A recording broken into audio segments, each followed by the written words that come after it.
बोलिए शीतला माता की जय। शीतला माता की पौराणिक कथा सुनेंगे, जिसके सुनने मात्र से बहुत से पुण्य की प्राप्ति होती है। अगर आप व्रत नहीं भी रहते हैं और कथा सुन लेते हैं तो उसमें भी बहुत पुण्य की प्राप्ति होती है। तो एक गांव में ब्राह्मण दंपति रहते थे। दंपति के 2 बेटे और 2 बहुएं थीं। दोनों बहुओं को लंबे समय के बाद बेटे हुए थे। इतने में शीतला सप्तमी का पर्व आया। घर में पर्व के अनुसार ठंडा भोजन तैयार किया। दोनों बहुओं के मन में विचार आया कि यदि हम ठंडा भोजन लेंगे तो बीमार होंगी, बेटे भी अभी छोटे हैं। इस कुविचार के कारण दोनों बहुओं ने तो पशुओं के दाने तैयार करने के बर्तन में चुपचाप 2 बाटी तैयार कर ली, जिसमें वो बनाते थे। सास बहू शीतला की पूजा करके आई। शीतला माता की अब कथा सुनिए।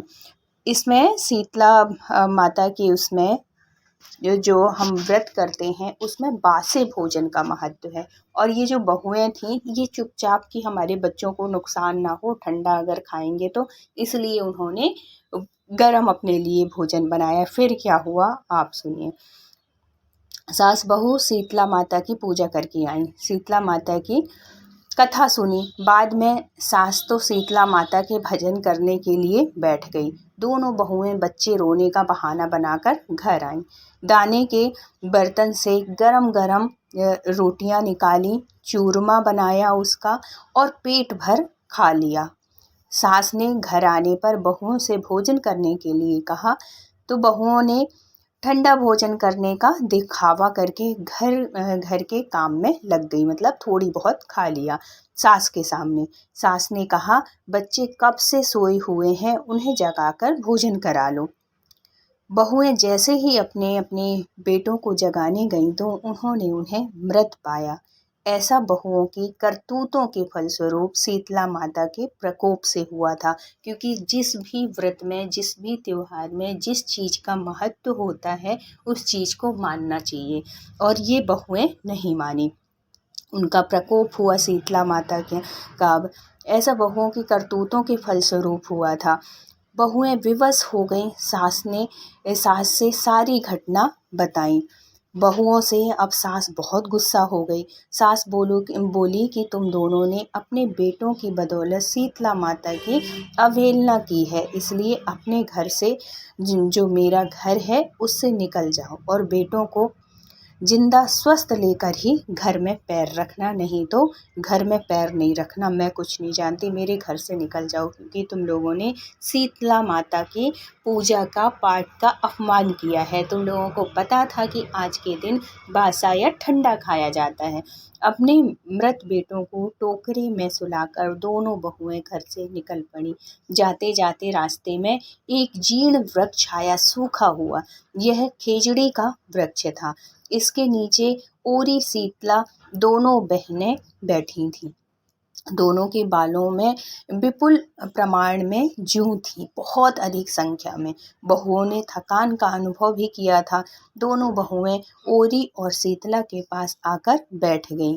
उन दोनों ने शीतला और ओरी के बालों में खूब सारी जूं निकाली। जुओं का नाश होने से ओरी और शीतला ने अपने मस्तक में शीतलता का अनुभव किया। कहा, तुम दोनों ने हमारे मस्तक को शीतल ठंडा किया है, वैसे ही तुम्हें पेट की शांति मिले। दोनों बहुएं एक साथ बोली कि पेट का दिया हुआ ही लेकर हम मारी मारी भटकती हैं, हमारा बच्चा मर चुके हैं। और सारी कहानियां बताई कि ऐसे हमको सास घर से बाहर निकाल दी है और बोली है कि जब जिंदा हो तभी घर वापस आना।